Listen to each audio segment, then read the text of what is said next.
Ma avete tenuto poco?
Com'è terribile sapere, quando il sapere non serve proprio a nulla, chissà.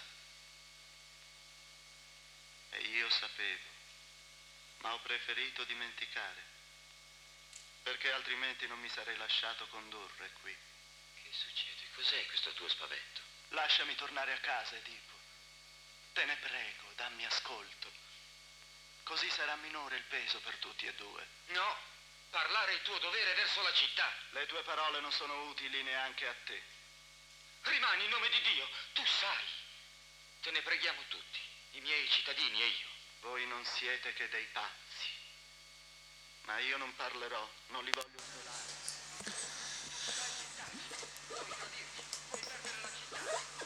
Quieres perder a la ciudad. Estás hecho de piedra. Tú me echas en cara mi naturaleza. Y no quieres conocer la naturaleza que hay en ti. Eso es cómo diriges estas palabras, que es una ofensa para el rey y la ciudad. Y estas hablarán aunque yo no diga nada. Y es por eso que tú tienes que hablar. Yo he hablado incluso demasiado. Y tú enfádate si quieres. ¿Ah, sí? Pues entonces te diré lo que me viene a la cabeza. Si tú no fueras ciego, diría que has cumplido tú mismo con tus manos. Ah, es esto lo que tú piensas. Entonces yo te digo, obedece a la ley que tú mismo has promulgado y mírate. Tú mismo estás aquí ante nosotros porque tú eres el culpable que contamina nuestra tierra. Si no lo has entendido, te lo repito. Tú eres el asesino que estás buscando. Y no sabes que tienes una relación infame con las personas a las que más quieres. Y no quieres ver el mal que hay dentro de ti. ¿Y no crees que te voy a dejar salir ileso de estas palabras? Yo ya estoy salvado. Porque tengo de mi parte la verdad. La verdad para otro, pero no para ti. Que tienes ciegos, ojos, orejas y la mente. ¡Ay, infeliz! Tú me insultas como todos dentro de poco te insultarán a ti. ¿A quién pertenece? ¿A ti o a Creonte la riqueza, poder y la envidia que has generado en esta vida humana? A través del poder tuviste el poder, se me ha otorgado sobre la ciudad. Creonte, ciertamente, quieres llevar adelante, tomar mi posición, llevando adelante.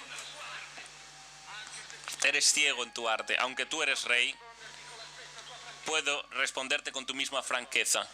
Si lo quiero, yo no dependo de ti, sino de Dios. Y puesto que tú has querido ante todo y ante Dios burlarte de mi ceguera y de mi vejez, yo te digo, tú miras y no ves toda la vergüenza y el mal en el que te encuentras. Sabes quién te ha dado la vida. Sabes que todos, muertos y vivos, te maldicen y un día verás solo oscuridad. Y cuando gritarás entonces, el día en el que tú entenderás cómo y con quién te has casado. Hijo de la fortuna. 。 . 。 Esta es la fortuna. 。 . 。 . 。 . 。 . 。 . 。 . 。 . 。 . 。 . 。 . 。 Esta es la fortuna. 。 . 。 . 。 . 。 . 。 . 。 . 。 . 。 .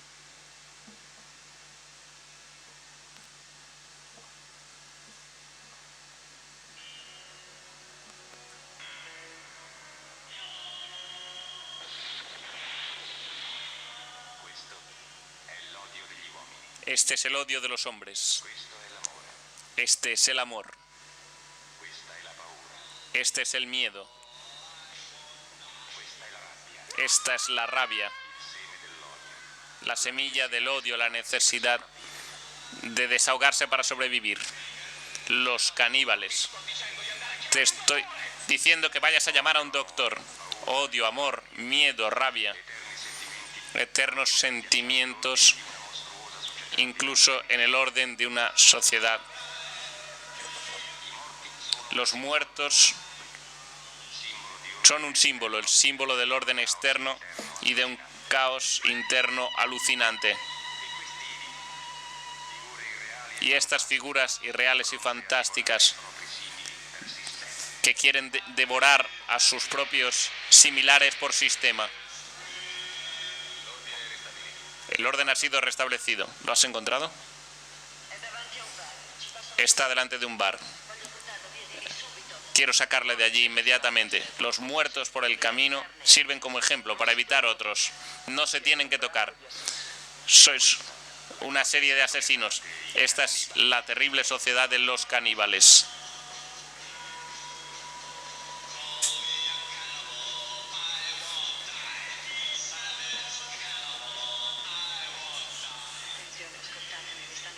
Escucho.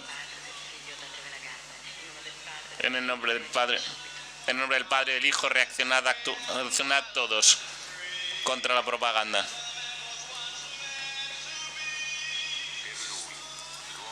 Para él, el hombre venido de la nada, ser humano que ha surgido de los escombros, hay un gran muro de asombro delante. Es humano, pero se le considera un simio. Sobre nuestros colegas de la televisión, Mowgli se ha visto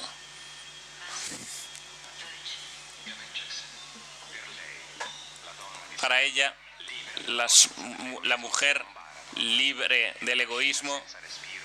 Hay un gran abismo que lo arrastra sin respiración en una marcha frenética.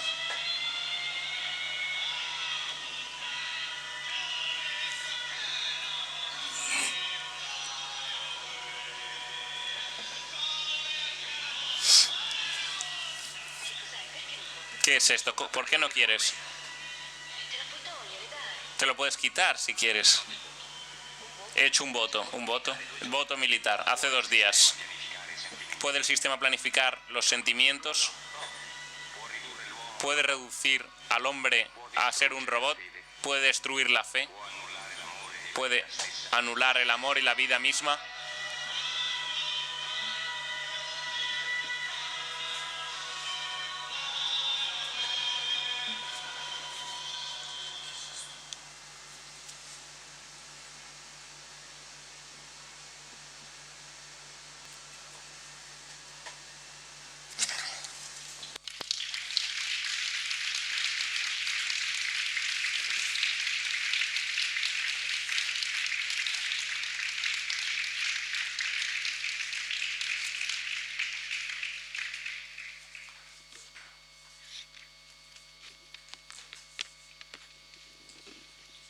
Buonasera.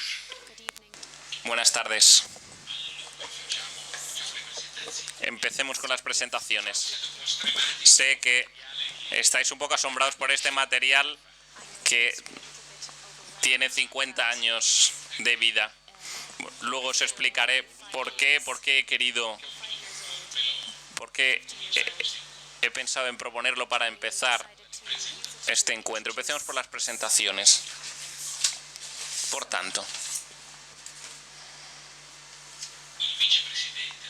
el vicepresidente de la Corte Constitucional Italiana, Marta Cartabia,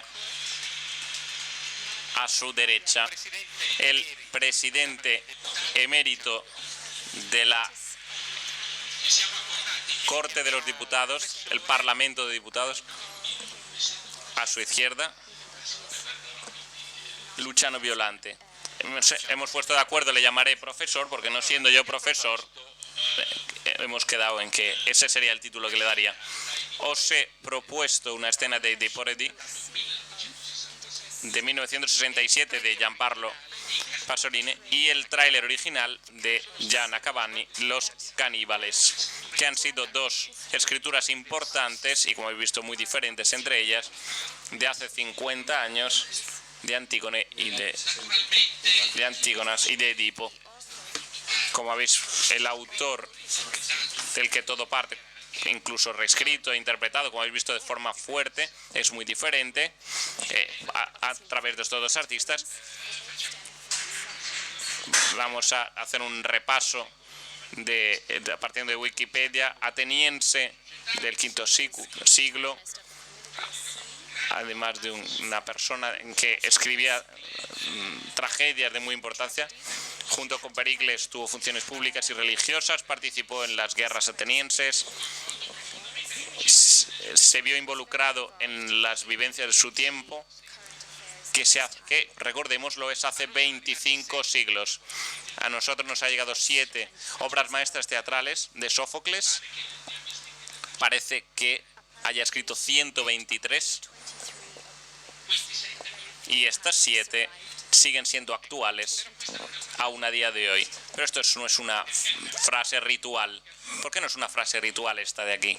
Porque quiero explicaros, intentar en pocos movimientos explicaros que estas dos tragedias están en el centro de nuestra cultura. Por ejemplo, 1977, Oedipus cierra la trilogía de Giovanni Testori de Gli Scarrozzati, algo que ha llevado a cabo en enormes figuras del teatro italiano. Este año Edipo, un Edipo de orquesta, Gabriele Corti en el Teatro Lírico de Cagliari. En este año en el Festival de Salzburgo se encuentra el Edipo de George Enescu a principios de 1900. En diciembre, La Fura del Baus, que es un gran grupo teatral innovativo español, lo llevará a escena en el Teatro de Ámsterdam. En estos mismos días, en Epidauro, en Grecia, hay un Edipo Rey reciente de Bob Wilson. En Pompeya se llevará a cabo por parte de Piuminas, que es un director lituano, y en La Lócrida hay otra representación de Edipo. En el Festival de Edimburgo, otro comediógrafo de gran éxito ha reescrito Edipo nuevamente.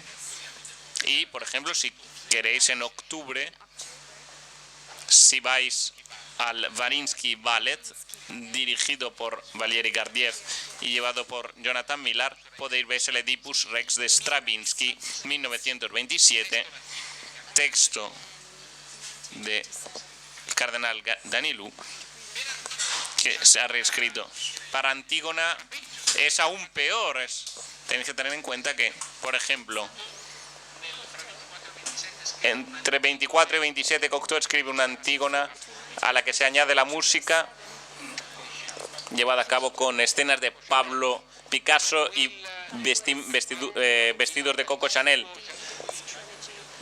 Jean Anouilh en la Francia ocupada lo vuelve a reescribir, y Berton Ruil en el 48 ambientándolo en la Alemania del 45.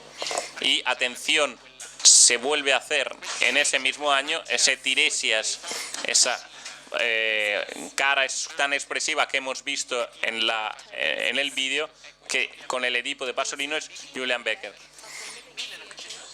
que en 1967, en el mismo año, lleva a la escena una Antígona de Brecht hecho a medida del 68 para esos mismos años.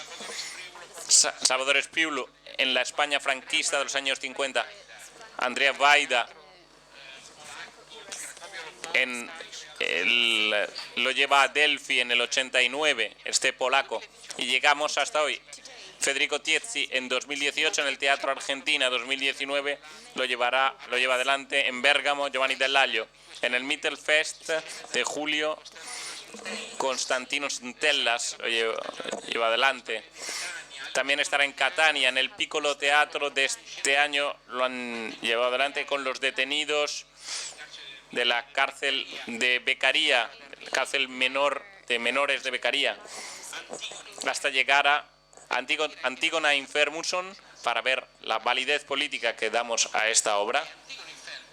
Y Antígona Inferguson se lleva a la escena en este julio en Nueva York, en Brooklyn, con lo mejor de las series americanas de este momento: Paul Giamatti, David Strathairn de Buenas noches y buena suerte, Amy Ryan de The Wire. ¿Por qué en Ferguson? Ferguson, si os acordáis, es ese lugar cerca de St. Louis donde fue asesinado y grabado con su novia ese chico de color que fue asesinado por un policía.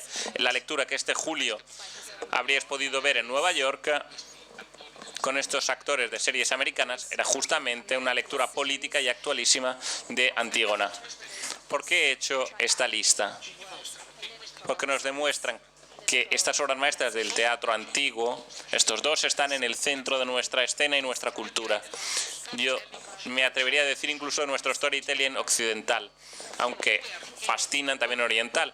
Son dos arquetipos que vuelven constantemente, no solo en el ansia de que lleguen a hacerlos nuestros, más cercanos a nosotros, incluso manipulándolos a menudo, incluso tergiversándolos, sino que se intenta entenderlos cada vez más. ¿Qué es lo que hace 25 años quería decir Sófocles con estas obras? Y de esta riqueza, y llego por tanto a nuestro quiz, de esta riqueza es un reflejo este librito que se llama Con Edipo, Antígona y Creonte. Edipo, Antígona y Creonte. Mientras lo leía, a menudo me repetía: se han equivocado los autores, porque plantear que lo presente yo en el meeting es que me sobrevaloran. Creo que han intentado hacerlo por bien y quieren quitarme de María de Filippi y Carlo Conti, de la que me ocupo desde hace varios años, y quieren que yo me dedique a hacer otras cosas como el tiempo y la historia, que trabaja más por la historia. Quizá esto es lo que les mueve y esta es su idea. Quizás se han equivocado conmigo y piensan que soy un intelectual, un estudioso como ellos, sin saber que yo, como periodista que nunca ha estudiado Derecho a lo largo de su historia, no muy brillante por otro lado, las pocas nociones de Derecho las he adquirido para preparar el examen de profesional periodista, y he vuelto a retomarlo. Y he dicho, diciéndole a mi mujer, la única cosa sobre la que me han suspendido en mi examen ha sido justamente sobre la cuestión de derecho. Por tanto, creo que no han acertado conmigo como el gran moderador justo, porque no demuestro tener en mi mano la materia, sobre todo cuando hay personajes de este nivel. Si la materia es indagar a través de Edipo, Antígona y Creonte los dilemas del derecho constantemente florecientes en nuestra sociedad. Lo que haré será, por tanto, de alguna forma interrogar a nuestros ponentes con respecto a lo que yo he podido encontrar en este libro, bastante estimulante, y como hago siempre, me pondré de la parte de quien no sabe, me colocaré en la posición de quien no sabe, y os puedo garantizar que esta será una de mis mejores interpretaciones, porque verdaderamente mucho no sé. Dicho esto, voy a dar la palabra a dos grandes profesores y dos grandes practicantes del derecho, pero además dos originales relectores de estos arquetipos, que son los arquetipos, entre tantos, entre muchos, los más centrales de la cultura occidental. Ellos, veréis, nos provocarán porque en su lectura de cada uno de ellos dan la vuelta con razones fundadas y persuasivas, siempre que lo hayáis entendido, lo que son nuestros puntos de vista sobre estas dos figuras, porque son el fruto de la cultura dominante estas. Yo empezaría así: ¿cómo habéis hecho en el libro? Como habéis hecho en el libro, exponiendo las claves de lectura de Edipo Rey y Antígona. Y después, como somos un poco ignorantes todos, si empezáis con una pequeña resumen de lo que es la trama, bueno, vosotros sois gente muy culta, sin duda ninguna, pero a mí me servirá si nos resumís un poquito la trama de cada una de las obras antes de introducir vuestra visión del personaje. Empieza Marta Cartavia. Gracias por permitirnos volver a retomar aquí los textos, que son de alguna forma inexhauribles. Nunca me habían puesto una banda sonora, pero me gustaría decir que aunque nuestro moderador no es una persona formada en derecho, pero sin embargo el espíritu con el que él ha presentado el libro ha sido el mismo que nosotros, porque nosotros no somos expertos de civilización, cultura y literatura griega, somos juristas y se ocupan por tanto de otras cosas. Y sin embargo hemos hecho esta operación delante de muchos expertos, algunos de los cuales nos siguen fielmente desde aquí, nos han escuchado en diferentes circunstancias y tendrían muchas cosas que decir sobre ello. Pero, ¿por qué es legítimo, o en cualquier caso interesante, si no ilegítimo, que cada uno de nosotros, desde su propia posición, no como experto en la materia, vuelva a estos clásicos? ¿Por qué tantas y tantas obras que tú has nombrado, muchas, y hemos fragmentos de hace algunas décadas, pero continuamente nacen alrededor de estas fuentes inconsumibles, inagotables de estas obras, porque no son textos que no sufren, y estos sin duda son textos que no sufren el paso del tiempo, que son siempre actuales. No puedo por menos que pensar en un pasaje que seguramente es familiar a muchos de vosotros, un pasaje de Don Giussani en uno de sus textos fundamentales, El sentido religioso, en el que, si no me equivoco, es en el capítulo sobre la moralidad, y dice, habla de la necesidad de ajustar la vista y la distancia para comprender el objeto que tenemos ante nosotros. No sé si os acordáis, cuando habla de la posición positivista de alguien que sufre un poco de miopía y para apreciar un cuadro comete el error de acercarse mucho al cuadro y empieza a decir, uy, qué manchas, uy, esta otra mancha aquí, solo y exclusivamente cuando uno da un paso atrás, echa un paso atrás y marca una distancia conveniente, solo entonces se le abre la imagen y comprende el sentido de esas cosas que en la inmediatez, en una situación demasiado cercana, se habían reflejado como algo incomprensible y feo.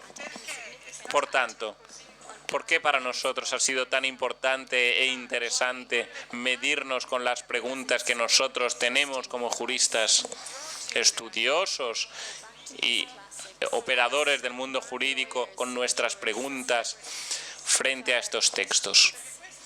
Porque estos textos tienen dentro de sí lo que se ha definido como la distancia trágica, es decir, esa capacidad de hablar de las cosas humanas desnudándolas de los aspectos contingentes que ofuscan el cuadro.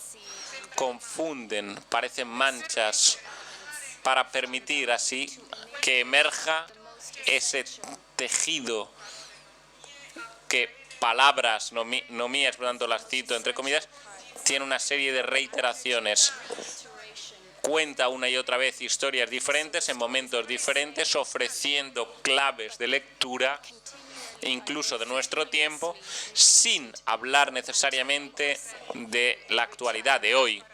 No querría reducirme a quién es Edipo hoy, quién es Antígona mañana o quién Creonte, sino más bien al contrario, tener nuestras propias preguntas con nuestra dramaticidad de nuestro tiempo y especificidad de nuestro tiempo e introducirlas, dirigirlas a estos textos que tienen esta distancia que nos permite ver con mayor precisión los contornos de una imagen que de lo contrario se nos escaparía.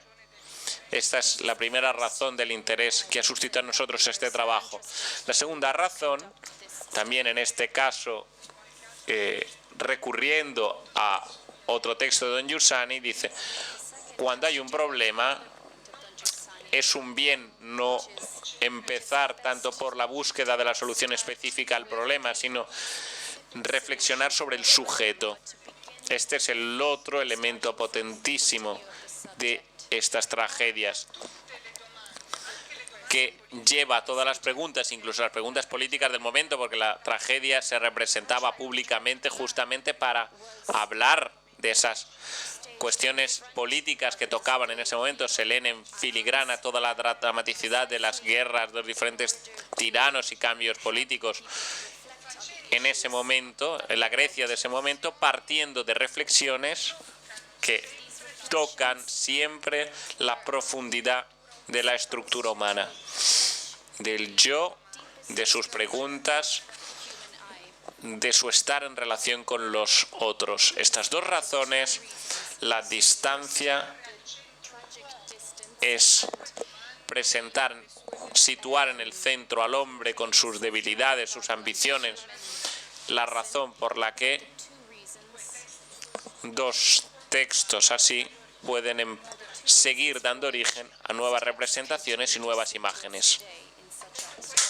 Dicho esto, como premisa, dos palabras de introducción sobre Edipo. Un resumen, vamos.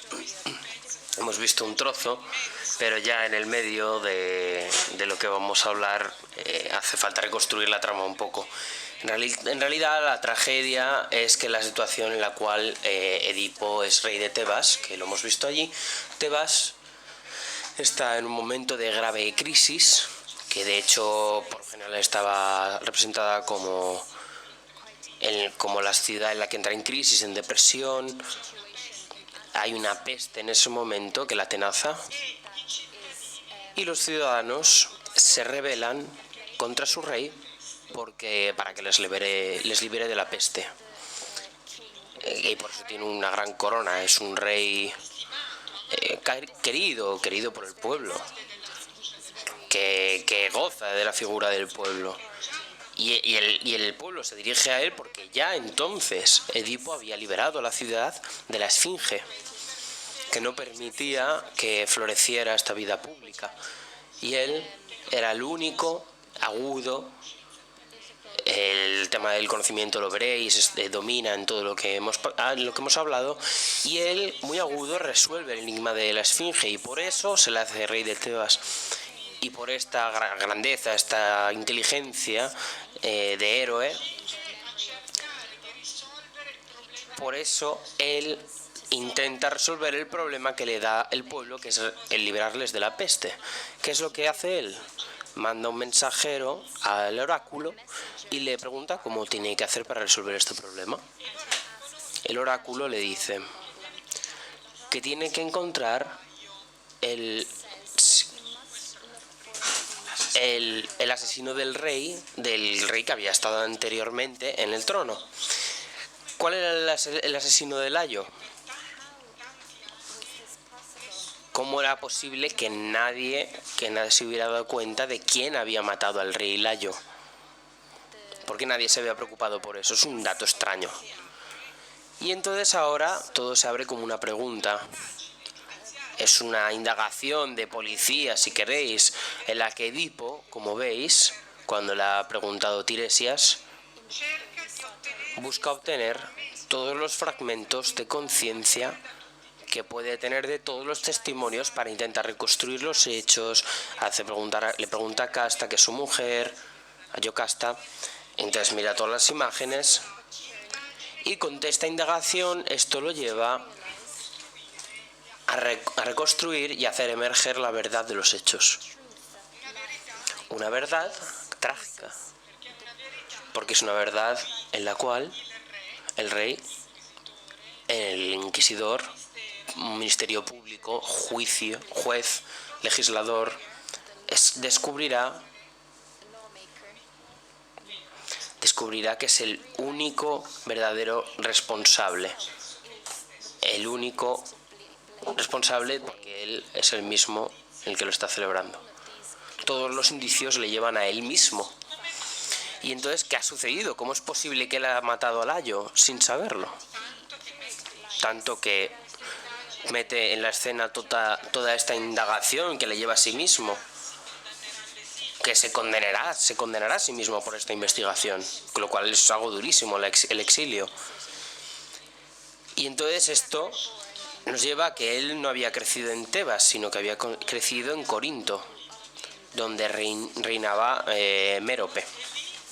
Él había crecido allí y allí durante un banquete, en un cierto momento, un borracho le acusa de ser un bastardo. Una acusación gravísima. No eres hijo de tus padres.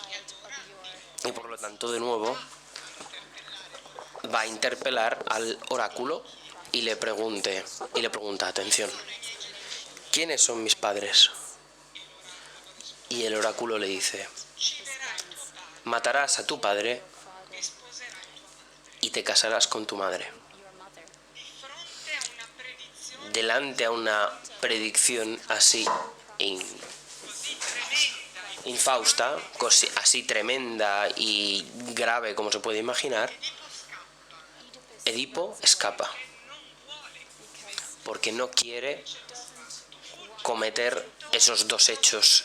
Huye de Corinto con un ímpetu que lo lleva hasta Tebas.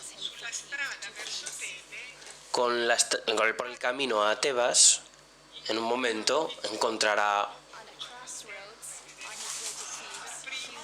a un personaje con el que tendrá un problema para ver quién pasa primero en el cruce de caminos, y imaginar que con este ánimo impetuoso, agitado, fuera de control, tiene este problema con este personaje y luego este enfrentamiento, y luego le mata para seguir hacia Tebas. Pero claro, él no se imaginaba que el que ha matado en el cruce de caminos era su padre. Y entonces luego él resuelve el enigma de la esfinge, le proclaman rey, y como gesto de reconocimiento de haber liberado a la esfinge, entonces le dan como esposa a Yocasta. Y así, esa predicción de la cual él, el hombre recto que quería el bien, inteligente, grande, sabio, que había escapado de su ciudad, una especie de exilio para no cometer esos hechos, y sin embargo va a encontrar su propio destino. Si puedo concluir el resumen con porque si no ocupo todo el tiempo, que de hecho lo debemos dejar a Luciano. Uno de los puntos entre los tantos que puedo sugerir esta obra, uno de los apuntes, es que a mí me ha hecho preguntarme uno de estos puntos sobre los posibles orígenes de la injusticia y del mal. ¿Por qué Edipo no es el mal factor común que nosotros tenemos en mente?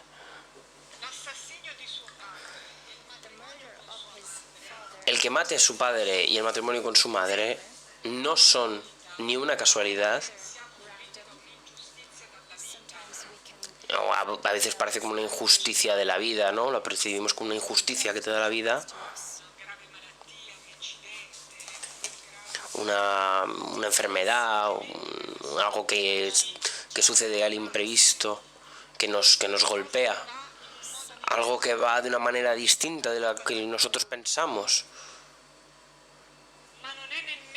pero no es la clásica figura como nosotros la hemos visto representada 1000 veces en 1000 películas del bueno y el malo, sino uno que tiene dentro de sí una inmoralidad tal que puede a cualquier coste obtener un objetivo. Edipo no es esto. No quiere él. No quiere matar a su padre ni casarse con su madre, y no lo hace como instrumento para obtener el reino de Tebas. No está este tipo de maldad. No es el político rey corrupto que para obtener eso que quiere, entonces se convierte en un insensible para todos los que encuentran su camino. Edipo es otra cosa.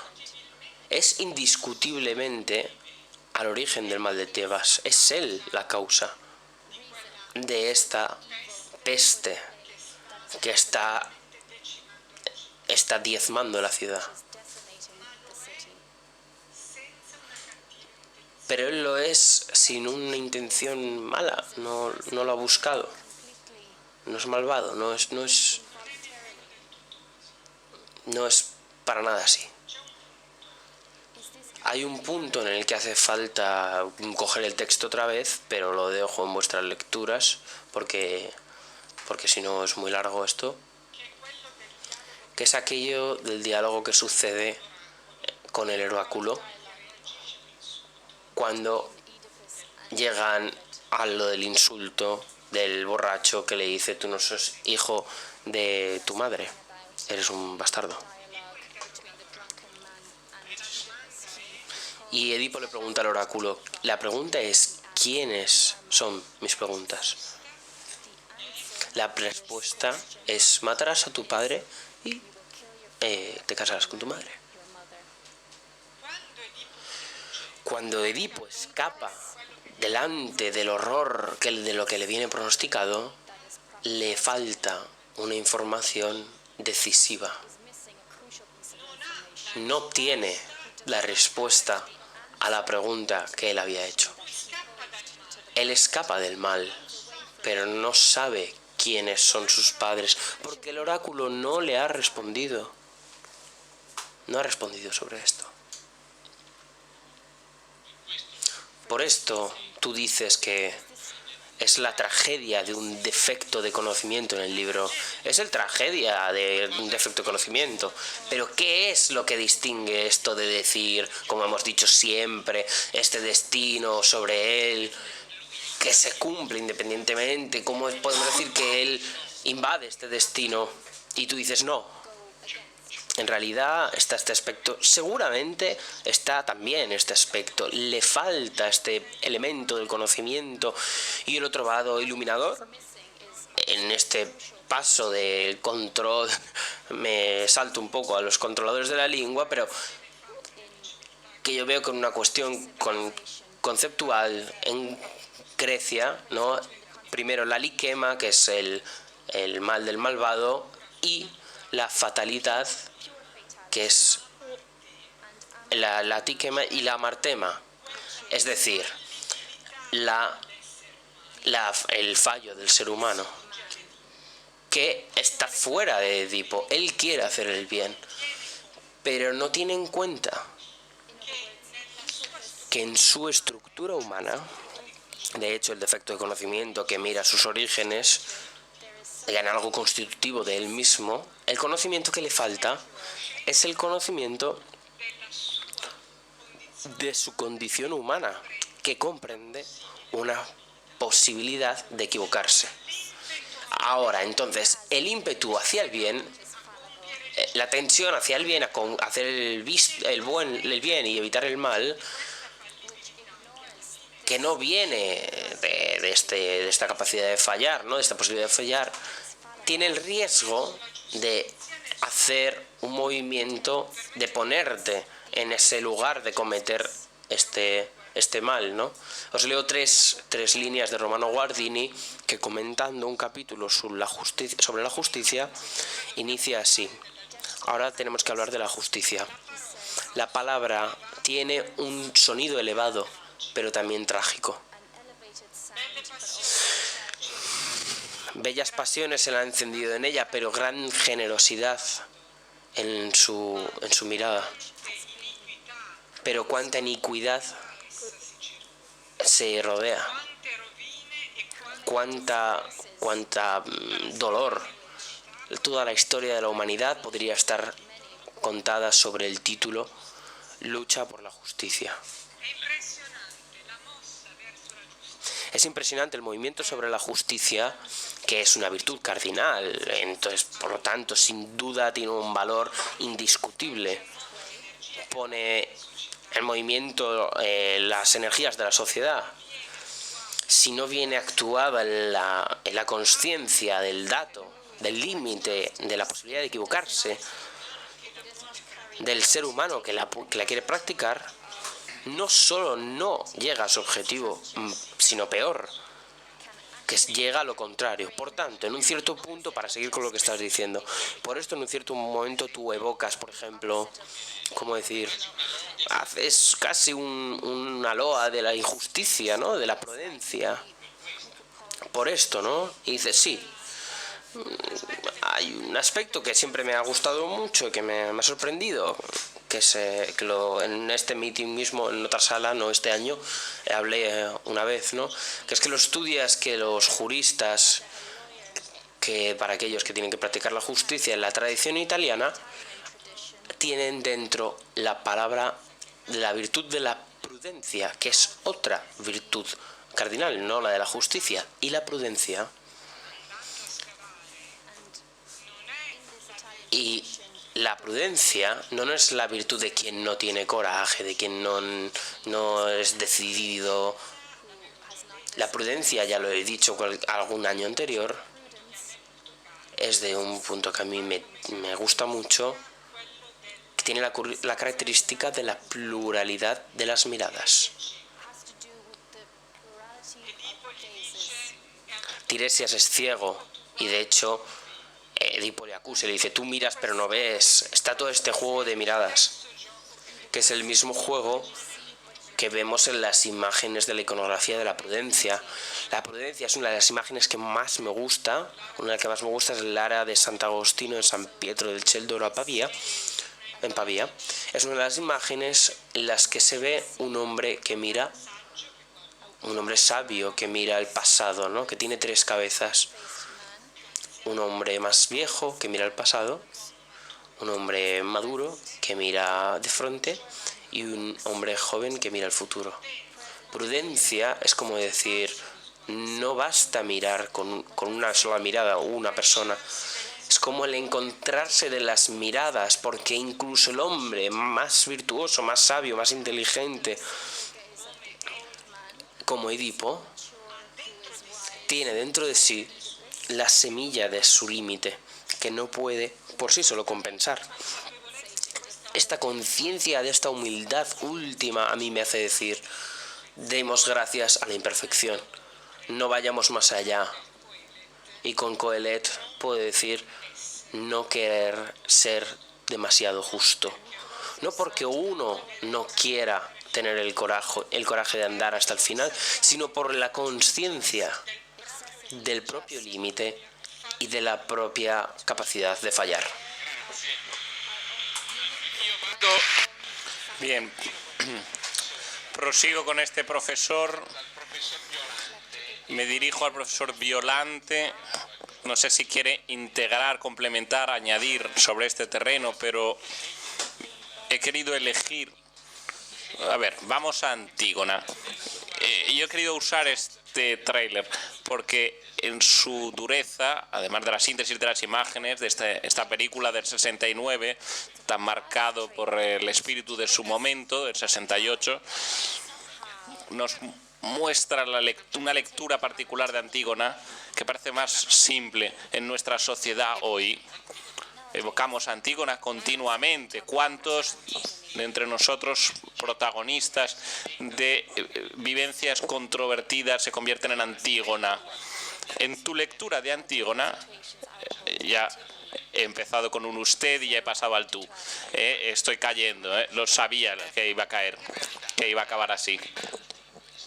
Con lo cual ya le tutea. Dice, en realidad tú das la vuelta a esto, ¿no? Es bastante provocador, ¿no? Provocador a la lectura que haces tú de Antígona. No sé si tenemos tiempo suficiente, no sé cuándo tenemos que cerrar.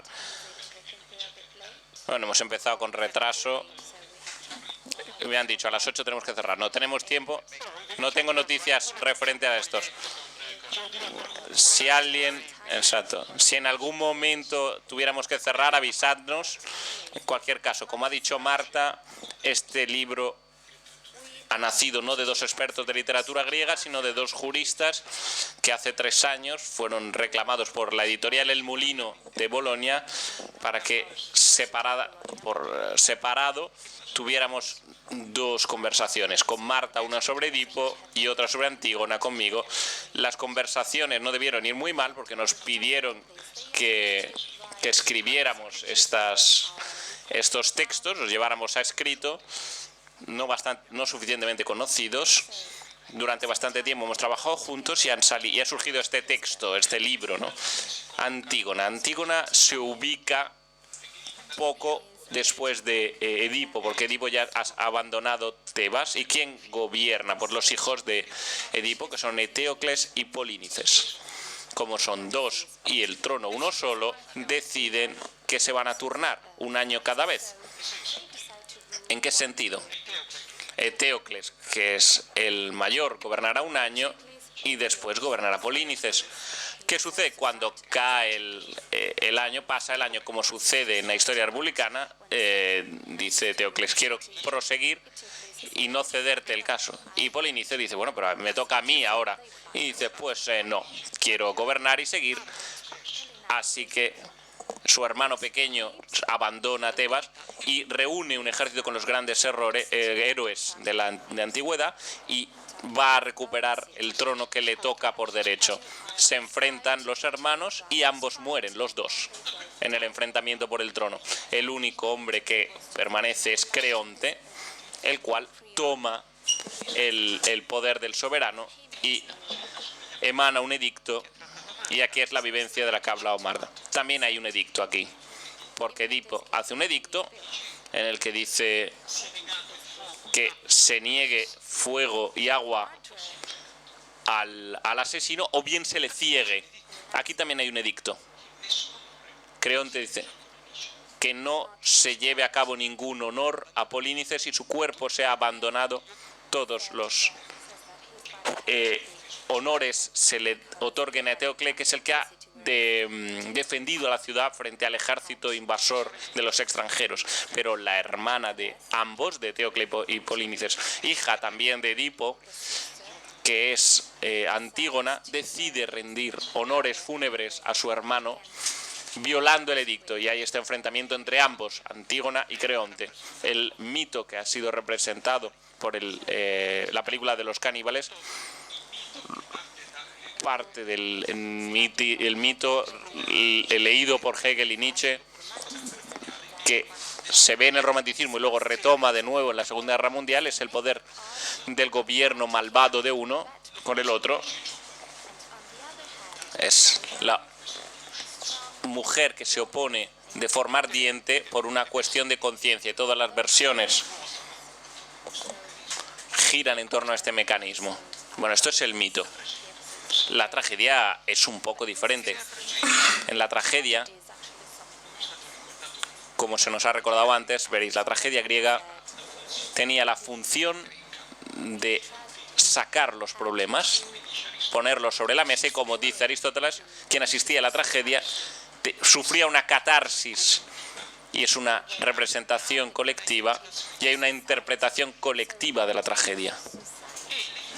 Y las figuras, tenéis que tener en cuenta que esta tragedia se representó en el 300, 400 antes de Cristo, el tiempo del paso de la familia a la polis, de la modernización de la vida política.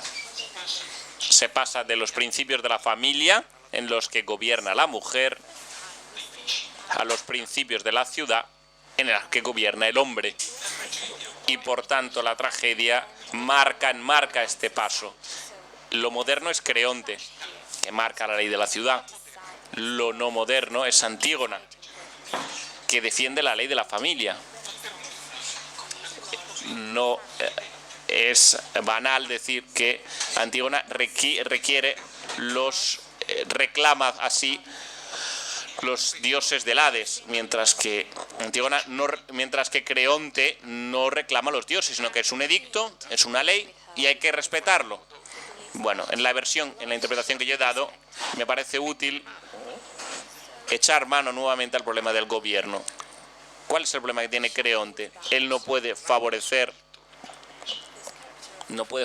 a su sobrino violando su propio edicto. ¿Quién le creería? No puede. Tiene que condenar a Antígona. Esta es la ley. Lo que pasa es que en la contraposición entre Creonte, tío, y Antígona, sobrina, Creonte, prisionero de sus principios, nadie consigue encontrar un punto de equilibrio, de negociación, de cesión, de compromiso, digamos.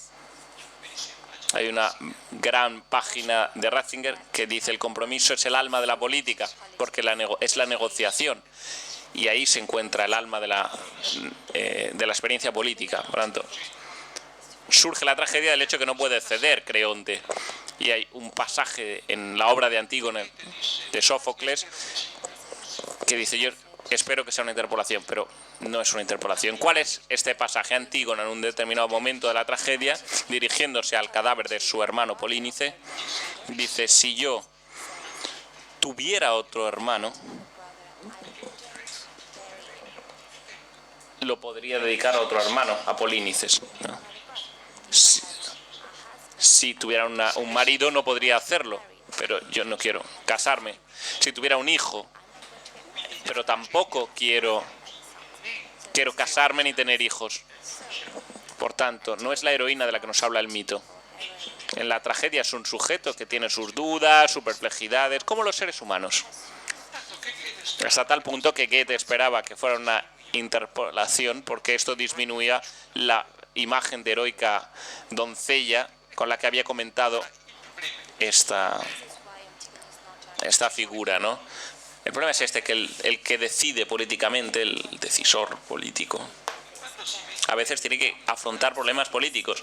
Cuando se plantea un conflicto, hay que abordar conflictos que sepan regular y corregir.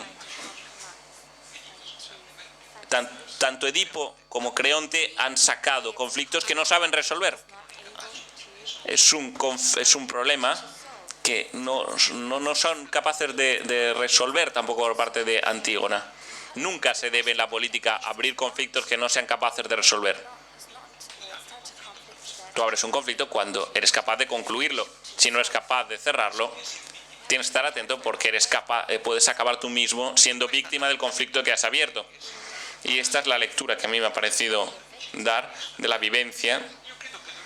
Es esta. Creo que todos tenemos que reflexionar sobre las dificultades del gobierno, incluso estar atentos al pueblo, porque en este pasaje, en esta vivencia, en un principio el pueblo está de acuerdo con Creonte, pero poco a poco cambia de opinión el propio pueblo y al final Creonte se queda solo.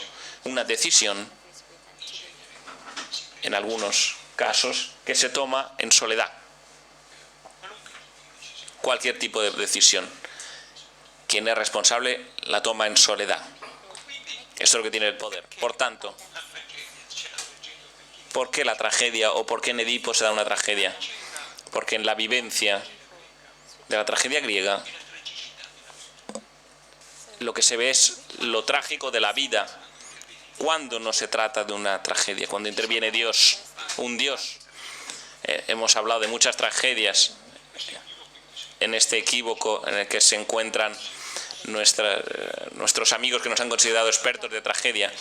Marta ha llevado a cabo una gran lección sobre Siracusas y Euménides de Siracusa y yo sobre Orestes. Y entonces Orestes es una tragedia porque que trata de este personaje que huye porque ha matado a su madre y que pasa de venganza a la justicia. En Orestes, que con fuego y llamas quiere matar a su madre y su amante porque considera que se le ha traicionado. Mientras que en cuanto interviene un dios, se ajustan las cosas, porque los hombres no son capaces de afrontar estos temas. Yo creo que aquí hay una enseñanza actual.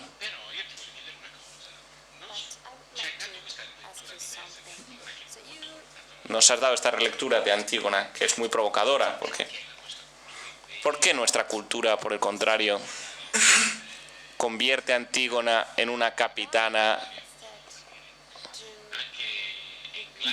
Incluso en Glaro, en su tiempo, se ha considerado como Antígona.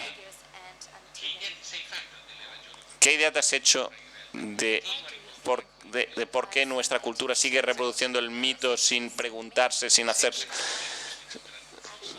darse cuenta de las contradicciones que tú has iluminado? Yo te devuelvo la pregunta. ¿Por qué tienen la necesidad de figuras heroicas, míticas, usando unas palabras que has usado tú?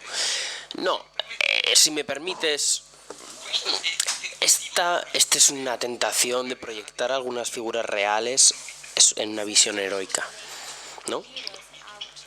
Atendiendo al mito, por supuesto. Porque el problema es el problema del sentido de la vida. Si no se encuentra el sentido de la vida dentro de nosotros mismos, tú vas a algo que está fuera de ti. Y recurrir a los héroes te da un poco de seguridad, te da una clave para leer el presente, cuando tú no tienes ya más llaves de lectura. Entonces es una huida de las contradicciones, es una simplificar las contradicciones, ¿no? Mira, yo he estado en Bari, en la universidad. Ya no voy a explayarme mucho, pero recuerdo un pequeño trozo de enseñar. Hay una diferencia entre simplificar y banalizar. Y es que quien simplifica quita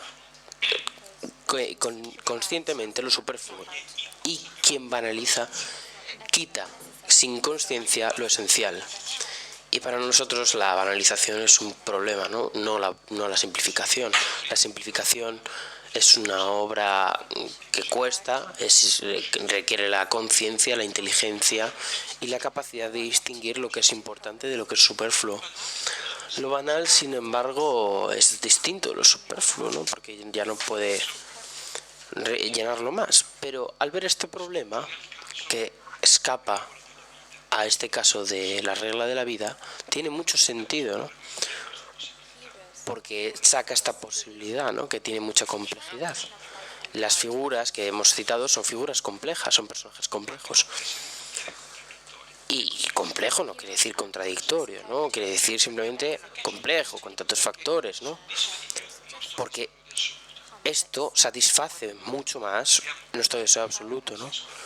Cuando nosotros buscamos este sentido de la vida, ¿no? Por tanto, estas cuestiones, y acabo, porque tengo que dar mi espacio. ¿Cuál es la cuestión humana?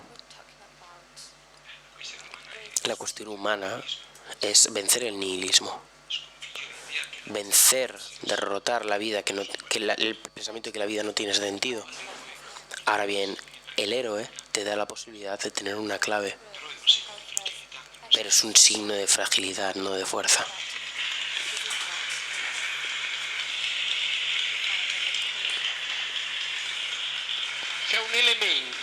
Hay un elemento que vuelve en las dos tragedias, tanto las tragedias como la lectura que hacéis vosotros dos, que es el tema que yo definiría así: el tener bien la ciudad, el cuidar la ciudad, ¿no? Las razones por las que lo has explicado, que cuando empieza la investigación de Edipo es por el bien de la ciudad. La razón por la que Creonte no cae con lo del problema que tienen con el hijo, no se rinde con eso, es por el bien de la ciudad. Entonces simplificó. Entonces, estas dos tragedias, ¿qué dicen sobre hoy? Sobre la capacidad de distinguir qué es el bien de la ciudad. Digo una cosa y después te señalo que yo no sé si está previsto por nuestra gente, que es que está aquí Weiler, que seguramente quiere hacer una pregunta, pero esta traducción del inglés no sé si será posible. Por el bien de la ciudad se podría decir un montón de cosas. Me gustaría decir una, al menos. La cuestión de la justicia e injusticia es una de las cosas más personales que todos sabemos. Que es una experiencia de injusticia, nosotros lo sabemos el sentimiento que te está dentro, que no puedes con él, ¿no? Ante una injusticia que verdaderamente es inmirable, ¿no? Pero al mismo tiempo siempre tiene como unos tintes políticos, ¿no? No es solo una cuestión individual.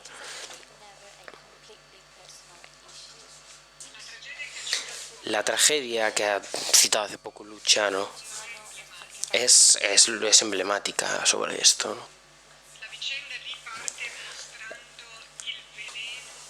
Parte la vivencia con la cadena del mal, ¿no? No voy a contar otra historia porque si no acabamos nunca, pero una serie de hechos que sucediendo en la familia parece que no se pueden acabar nunca, ¿no? El padre que mata a la hija para obtener esto, para ir a Troya, para la mujer que la espera la mata, y luego Orestes que vuelve y no sé. Es como una cadena de mal que no acaba nunca, que no hace otra cosa que sembrar más mal.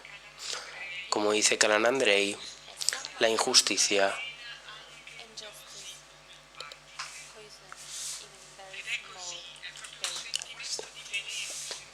es como un veneno que sentimos dentro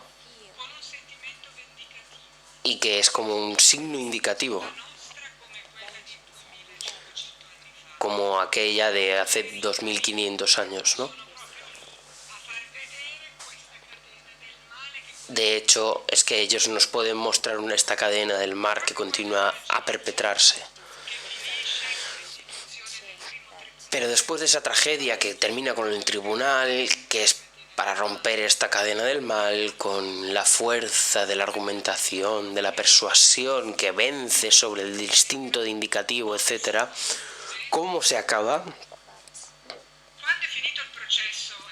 Cuando acaba el proceso de Orestes, que al final es absuelto,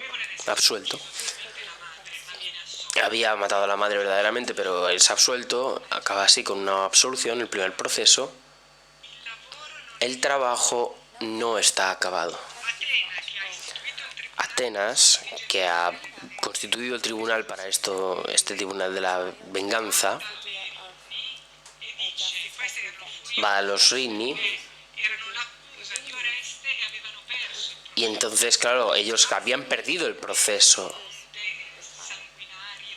Era un problema de sanguinario y de venganza. Y por lo tanto, humillados después del proceso, entonces decidieron abrir el infierno en la ciudad, ¿no? Desencadenar el infierno. Y Atena, que en ese momento era muy potente, persuade gradualmente a entrar, a formar parte de la ciudad.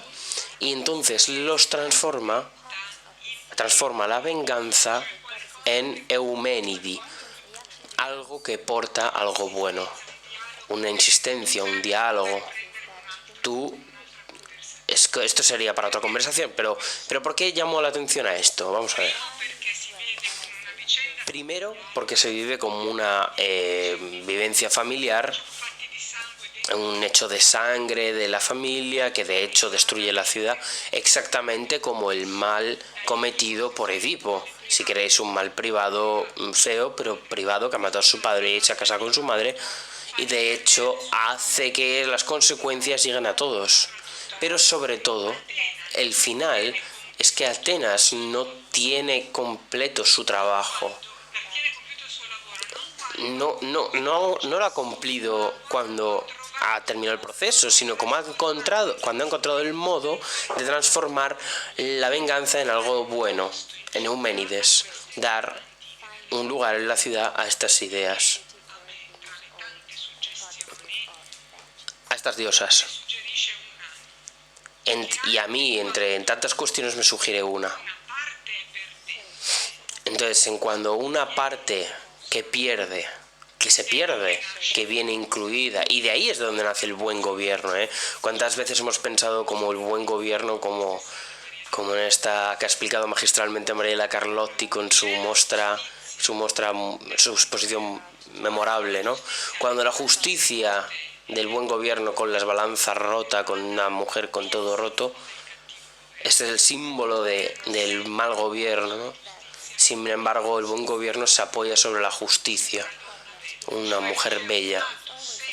Hay un lado siempre público de cada vivencia conceptual, pequeña o grande. De ahí es de que todo depende el bien o el florecer de una ciudad.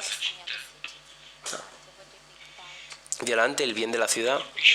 A mí me sorprende una cosa, ¿no? Que es que Edipo no es culpable. No sabía que era su padre. Ni sabía que Yocasta era su madre.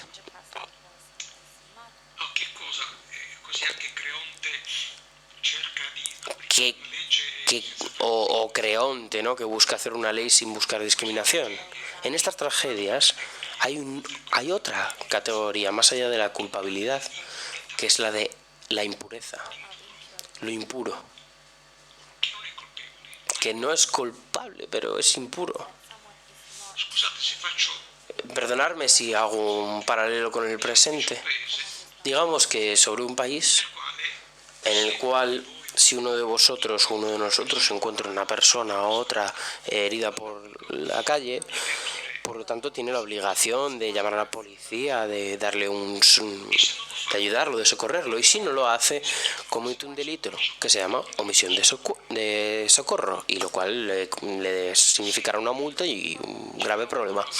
Si nosotros encontramos a un náufrago, tenemos que preguntarle de qué nacionalidad es, mientras que él se ahoga.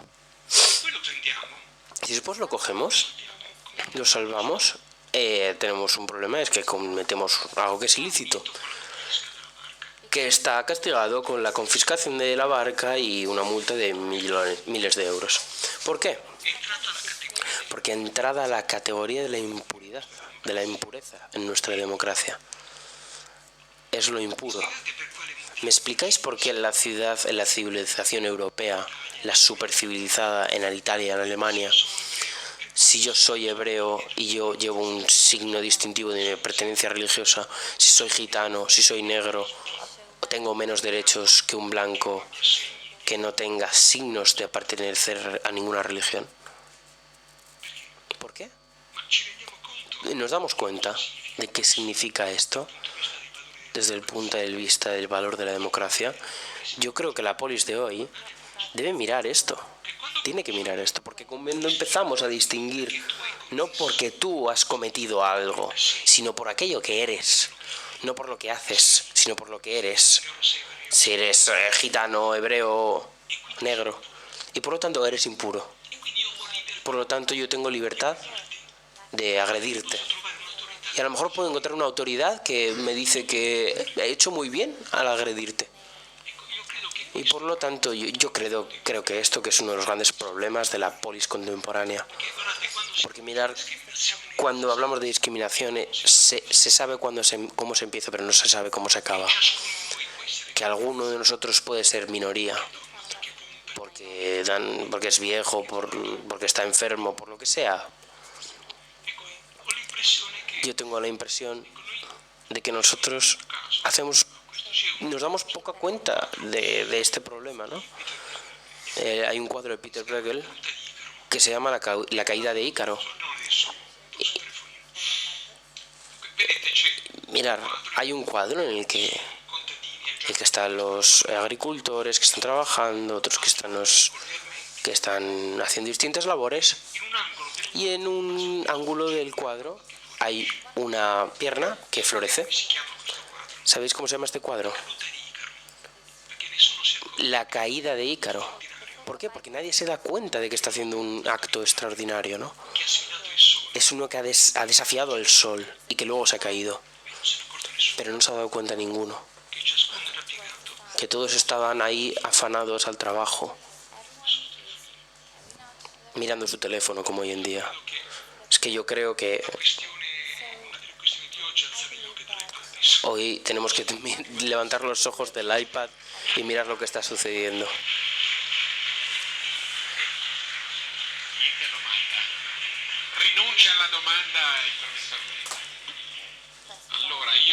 Yo, en renuncia a la pregunta, profesor, una de las preguntas que había escrito, de las tantas, yo es que me paso del tiempo porque tengo un montón de preguntas, pero bueno, por intentar cerrar, para intentar elegir una con la que cerrar, voy a coger la última. En el capítulo final de este libro, vosotros tocáis el punto más controvertido y más fuera del coro de vuestro curso, de vuestro recorrido. Así os hago entender de lo que hablo. Entre tanto, ha conquistado esto una centralidad en nuestro país, una demanda, una pregunta de castigos. Y sin embargo hablo de un sistema plural de la pena, hablo de una persona que es considerada portadora de un valor más grande y negativo. Necesitamos una sociedad que tenga formas de justicia reparativa. Me parecen cosas encomiables y provocadoras, llenas de razones, de razonabilidad. Pero ¿cómo se hace para cambiar la dirección y releer de un modo distinto estos temas de hoy? Ahora, la Italia de hoy va en otra dirección totalmente distinta. Hay una política que tiene otros sentidos sobre estos temas, que tiene otro consenso, de las expulsiones más incontroladas de lo público, y debo decir que quien se da cuenta de esto, los momentos más lúcidos de nuestro país, de frente a un momento confuso que hemos llamado justicialismo, es como si mirara tiempos mejores, esperase tiempos mejores. No sé si sucederán estos tiempos mejores, ¿no? Pero bueno, más adelante me explico. Últimamente me hago esta pregunta: ¿cómo los juristas se hacen para corregir esta lógica que hoy aparentemente es iluminadora, que vosotros habéis definido de la rabia y del resentimiento respecto a la palabra justicia? Yo dejo la palabra a Luciano, me limito solo a decir que aquello que la Corte Constitucional ha intentado hacer cuesta en este ámbito, y mañana a las 5 será proyectado un documental en la cual la Corte Constitucional ha visitado una serie de cárceles italianas y ha encontrado un número de detenidos, abundante número. No debo decir nada más, yo os dejo que a Luciano, pero quien pueda lo puede ir a ver. Entonces la respuesta está en este gesto de este documental que habéis hecho. Sí, está en este documental. Yo os invito a ver ese documental porque hay una cosa extraordinaria, es verdaderamente increíble. Es verdaderamente increíble. Hay una mujer, es muy impactante. Y entonces dice, me da cuenta de que ser mujer en la cárcel es distinto que ser hombre, porque si hay un hombre la mujer, la hija, todo el mundo va a encontrar a esta persona, ¿no? Pero si es una mujer, el marido, el hijo, el hermano no van a encontrar a la mujer en la cárcel, no van a verla. Y este punto de la mujer en la cárcel es distinto, esta soledad es distinta que la del hombre, porque verdaderamente es uno de los datos extraordinarios que emerge de esto. Sobre la pregunta que tú has hecho, yo no quiero hacer... No es solo que está esta cuestión aquí, ¿no? La Italia no es solo eso. Italia no es solo eso. Yo no soy católico, soy creyente, pero soy más cercano, soy cercano a las cosas que hacéis. No, estáis vosotros. No está solo esta cosa del casino, del caos, del grito, ¿no? Sino que hay otra Italia y hay que poner delante esta otra Italia, porque no está solo la barbarie, está también la virtud. Y en este país no habría conseguido nunca sobrevivir a las crisis, el terrorismo, la mafia, los asesinos, los golpes de Estado. Pero ¿cuántos países han conseguido sobrevivir o habrían conseguido sobrevivir? ¿Qué sería esta Italia si no fuera Aldo Moro, Falconi, todos estos? Por lo tanto, nosotros estamos. Y esto, tenemos que ser conscientes de esto. Tenemos que ser conscientes de nuestra dignidad. Tenemos que reivindicar nuestra dignidad. Y mirar que aunque tenga rabia, que yo esto lo entiendo bien, quizá tenga que haber una representación distinta, no una representación del rencor, pero una representación que lo quite. La política es para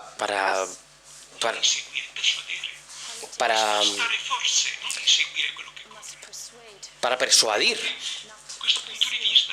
Y desde este punto de vista, una forma de acercarse distinta a aquello que hay que seguir, ¿no? Es necesario para todos. Hay que mirar. Y mirar que es que no hay democracia si no hay comportamientos democráticos. Son los comportamientos democráticos lo que hacen que haya democracia, a partir de las clases dirigentes. Si las clases dirigentes no tienen comportamientos democráticos, es difícil pedirle a los ciudadanos comportamientos democráticos. Es lo que me dicen.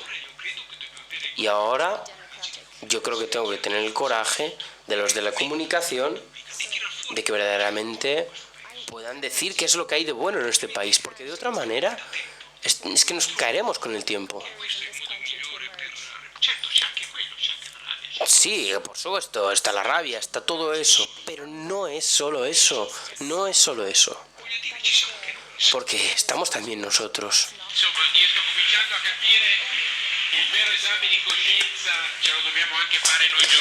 He empezado a entender que el verdadero examen de conciencia tenemos que hacerlo nosotros, periodistas que damos una crónica del país, que somos un poco esquilo en esto. Yo tomo el encargo todo el error de la profesión a la que pertenezco, y por el contrario os vuelvo a señalar Justicia y Mito, esta obra que es verdaderamente una lectura que puede ayudarnos bien y